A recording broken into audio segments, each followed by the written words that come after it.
en tant que professionnel de l'art, donc depuis quelques années, entrepreneur, depuis maintenant à peu près 2 ans de ma petite entreprise, donc Rémi Marc Arboris Grimpeur. Il a été de mon choix depuis longtemps donc de passer la gamme des tronçonneuses d'élagage en électrique. Petite histoire, moi je travaille pas du tout pour les marques, hein. Je ne suis pas commercial, donc les informations que je vais pouvoir vous donner au niveau technique, je les aurai pas toutes. Ça c'est la première chose déjà à comprendre. Moi je vous fais surtout part de ma comparaison personnelle pour la meilleure tronçonneuse électrique qu'on puisse avoir actuellement sur le marché. Et donc vous aider éventuellement pour faire un choix, parce que j'ai remarqué que que ce soit sur YouTube ou ailleurs, Husqvarna n'a pas de vidéo de démonstration en France, n'a pas de comparatif en France. Et donc pour la petite histoire, moi j'ai suivi toute l'évolution par style donc de la fameuse MSA 160T de chez Stihl, donc qui est l'élagueuse entre guillemets de référence pour l'instant, qu'on voit un petit peu partout, qui a apparu donc sur le marché il y a, si j'ai bonne mémoire, ça doit faire 2-3 ans qu'elle est apparue sur le marché. Si j'ai bonne mémoire, ça doit être ça, si ce n'est pas 4, mais il y a déjà eu beaucoup d'évolutions, surtout au niveau des batteries. C'est beaucoup les batteries qui ont évolué. Donc moi je mets cette vidéo en tant que nouvel acquéreur en fait de la Husqvarna T536 Ali XP, donc qui est celle-ci en fait. Et je vais vous présenter donc un petit comparatif technique, puisque moi j'ai beaucoup utilisé la MSA 160T en tant que salarié donc dans une entreprise. Donc je l'ai utilisé pendant à peu près un an et demi.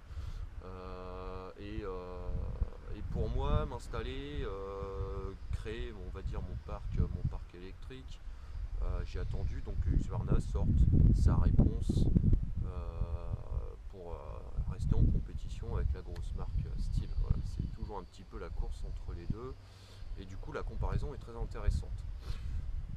Pour ma part, voilà, choix personnel. Mon choix forcément s'est porté chez Husqvarna après test en conditions réelles grâce à Jérôme, donc qui est le démonstrateur de chez Groupe Husqvarna France, que je remercie beaucoup s'il suit un peu la page. Voilà, grâce à lui, je me suis porté là-dessus, j'ai fait ma petite comparaison. Donc en fait, au niveau des caractéristiques techniques, elle donne cette sensation d'un milieu de gamme, une semi-professionnelle en fait. Elle fait un petit peu légère, elle est un petit peu légère en puissance, c'est une très bonne machine, mais au niveau des sensations, on a plutôt les sensations d'une machine semi-professionnelle en fait. Là, on est plutôt vraiment sur de la machine purement et techniquement professionnelle. L'équilibrage est complètement différent, les anneaux d'attache pour le baudrier sont quand même vachement plus solides. D'ailleurs, on a des doubles anneaux. On a un anneau pour la longe anti-chute, et on a un anneau pour l'accrocher au baudard. Donc en fait on est sur deux anneaux déjà comparé à la Stihl, et les anneaux sont un petit peu mieux conçus. Donc là en fait la Husqvarna elle fait un poids vide de 2,4 kg, la Stihl elle en fait 2,3. donc là déjà on commence sur une machine plus lourde sur la Husqvarna par rapport à la Stihl. Vitesse de rotation de chaîne, la Husqvarna a une vitesse de rotation de chaîne de 20 mètres secondes, ce qui est l'équivalent à la 200T de chez Stihl, donc la grosse thermique utilisée en élagage actuellement. Non, c'est même pas à 200, c'est à 201. À 201, je veux dire, excusez-moi. La Stihl, j'ai trouvé nulle part la vitesse mètre seconde sur la machine, sur la MSA. Mais au ressenti, la Husqvarna, je peux pas dire qu'elle est plus puissante, mais elle tourne plus vite. Ça, c'est une chose sûre. De combien, je sais pas, mais la Husqvarna a une vitesse de rotation de chaîne qui a l'air quand même vachement plus importante. Le guide, ensuite, le guide, puisque nous en élagage, le guide est très important. Donc là, on est sur un guide de 35 cm de long. Donc on peut mettre un 30 ou un 35. Là, il est monté en 35 d'origine quand vous l'achetez. C'est le guide classique monté sur toutes nos machines d'élagage thermique. Donc en fait là-dessus vous n'avez pas trop de changements, vous avez peut-être des chaînes un petit chouïa plus fin, mais voilà. Donc en fait on a une machine du coup polyvalente, puisqu'au niveau du guide elle est censée pouvoir faire du démontage et pouvoir faire de la taille. Alors que la MS160T a déjà un guide très fin, des chaînes très fines, je crois que c'est du micro picot de mémoire, et on a des guides effilés. Très bien pour de la taille, pour avoir des coupes propres, précises, machin, très bien pour ça. Par contre le démontage à la MSA 160T, vous oubliez tout de suite quoi. Vous allez pouvoir couper, allez, je vais dire des morceaux comme ça ou plus gros, mais sinon après ça commence à faire un peu long quand même. Les bois durs, vous commencez à avoir aussi un petit peu de mal. Les bois genre acacia, tout ça. La MSA 160T, elle aime pas trop. Bon, par contre, très bien pour de la taille. Pour de la petite taille classique, voilà, taille d'entretien, les petits bois morts, voilà, des fourchages, tout ça. C'est très bien. On n'est pas sur les mêmes moteurs. Là, on est sur une gamme de génération de moteurs complètement nouveau. Donc là, sur la Husqvarna, c'est le moteur BLTC, si je me souviens bien, qui est un moteur en fait sans balayage. Sans balai. Donc ça c'est très bien, pas de pièces d'usure, pas de charbon, rien de tout ça. Le moteur de la Steel, lui c'est le moteur EC.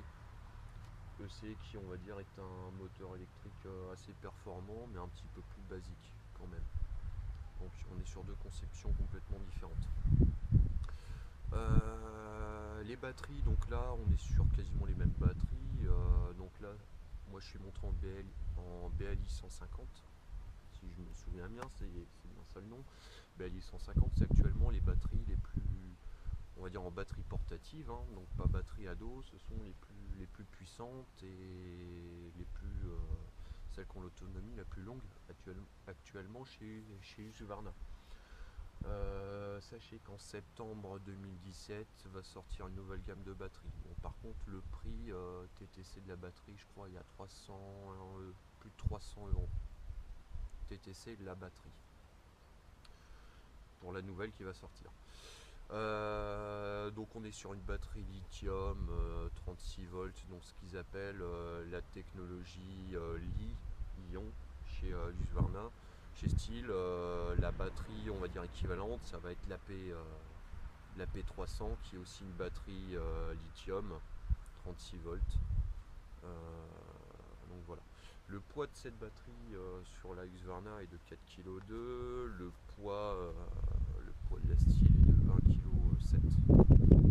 Si je me souviens bien, 1,7 kg et encore, je crois que c'est pour la batterie de gamme inférieure, mais ça je suis pas sûr. Par expérience, cette machine-là se charge donc avec je vous conseille le gros chargeur, donc le chargeur rapide qui est le QC 330. Cette batterie-là à vide se charge en 30 minutes à peu près. Vous avez 30 minutes de charge pour faire une batterie. Sur la Steel, le chargeur à utiliser, on va dire le gros chargeur du moment, ultra puissant, ça va être le AL500 qui est pas mal. Donc au total, sur cette tronçonneuse-là, poids de fonctionnement, on va être à 3,7 kg. Sur la Steel, total poids de fonctionnement, on va être à 3,6 kg. En gros, vous avez 100 grammes de différence. C'est la Husqvarna la plus lourde de 100 grammes, mais il faut partir du principe que le guide est un petit peu plus long que la Steel, déjà. Donc ça joue certainement aussi dessus. On a une chaîne un petit peu plus grosse, donc ça tombe les 100 grammes, parce que c'est pas grand chose, 100 grammes, ça vient de là. Ce qui est intéressant avec l'électrique aussi, l'avantage par rapport à la thermique, qui fait que je suis passé à ça, c'est au niveau des pressions acoustiques. Parce que vous savez, le métier du bûcheronnage et de l'élagage, nos pauvres oreilles, elles en parlent toute la journée, donc ça c'est important. Du coup, j'ai fait le comparatif. Donc en pression acoustique, donc en puissance acoustique, la Husqvarna elle est à 106 décibels comparé à la Steel qui est à 93 décibels. Puissance acoustique. Par contre, niveau pression acoustique, donc dans l'oreille, la Husqvarna elle descend à 93 décibels pour rejoindre la Steel qui est pas très loin, qui a 81 décibels. Donc en gros on a une petite dizaine de décibels de différence qui en fait est quand même pas trop mal. Voilà, la Husqvarna est un peu plus bruyante, mais aussi elle est un petit peu plus puissante forcément. Bon, voilà, ça se joue. Au niveau des gammes de prix, donc euh, la Husqvarna, la machine à vide, elle est à 525 € TTC.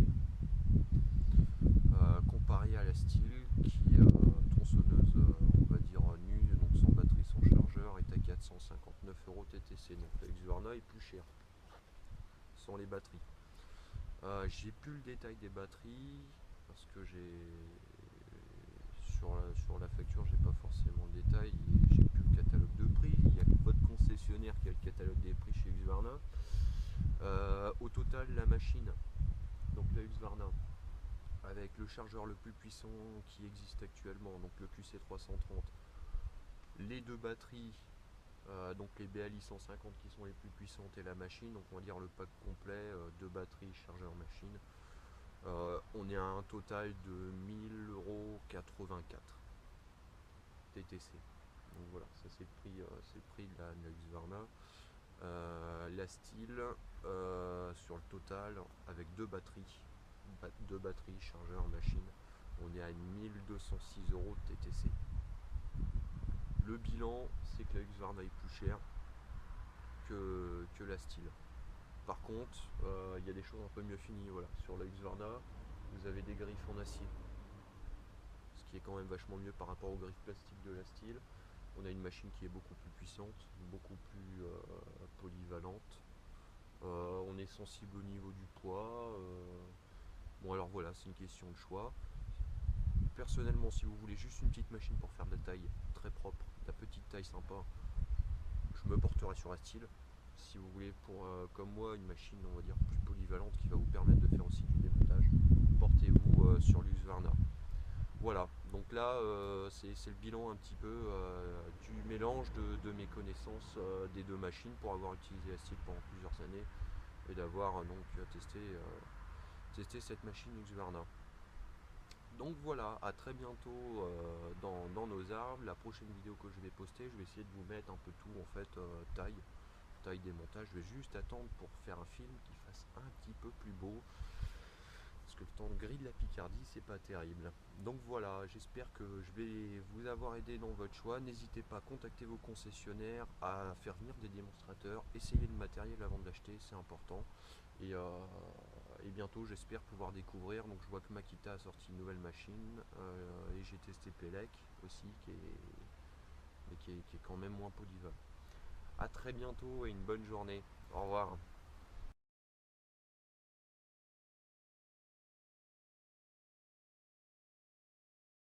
J'ai oublié aussi un dernier point et truc très sympa de chez nos amis suédois. Le mode économie sur la batterie qui ne réduit pas votre puissance moteur mais juste votre vitesse de chaîne. Ça permet d'allonger un peu. Vous voyez un petit peu comme la réserve sur une moto. Très sympa. À bientôt.